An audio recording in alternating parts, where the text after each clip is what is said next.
দর্শক, আপনারা কি জানেন শফিকের বাবাকে? কোন অভিনেতা হতে পারেন শফিকের বাবা? শফিকের লাইফস্টাইল সম্পর্কে জানতে হলে ভিডিওটিতে একটি লাইক দিবেন এবং চ্যানেলটি সাবস্ক্রাইব করে শেষ পর্যন্ত দেখতে থাকবেন। অভিনেতা শফিকের নাম হচ্ছে শফিক। শফিক জন্মগ্রহণ করেন 2007 সালে। তার বাড়ি ইন্ডিয়া। 2025 অনুযায়ী শফিকের বর্তমান বয়স হচ্ছে 18 বছর।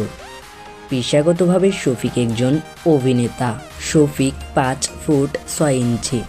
শফিক মুসলিম ধর্মের অনুসারী। শফিক কিভাবে তিনি অভিনেতা হলেন? শফিকের শুরুটা হয়েছিল পল্লিগ্রাম টিভিতে। পল্লিগ্রাম টিভি থেকে তিনি ডাক পান। সেখানে তিনি পল্লিগ্রাম টিভিতে জয়েন হওয়ার পর পিঠা খাবরে নাটকের মাধ্যমে অভিনয় যাত্রা শুরু করেন।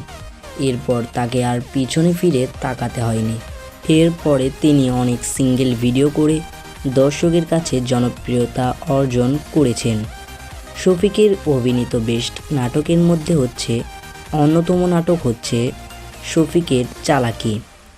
শফিক প্রতি মাসে পল্লিগ্রাম টিভি থেকে 1,50,000 টাকা ইনকাম করতেন। তবে দর্শক, এখন বর্তমান পল্লিগ্রাম টিভিতে আর কাজ করছেন না শফিক। তাকে পল্লিগ্রাম টিভি থেকে বের করে দেওয়া হয়েছে। দর্শক, শফিকের বাবা সম্পর্কে কোনো তথ্য সোশ্যাল মিডিয়ায় পাওয়া যায়নি। তো দর্শক, পল্লিগ্রাম টিভির শফিককে আপনাদের কেমন লাগে অবশ্যই কমেন্ট করে জানাবেন। ধন্যবাদ।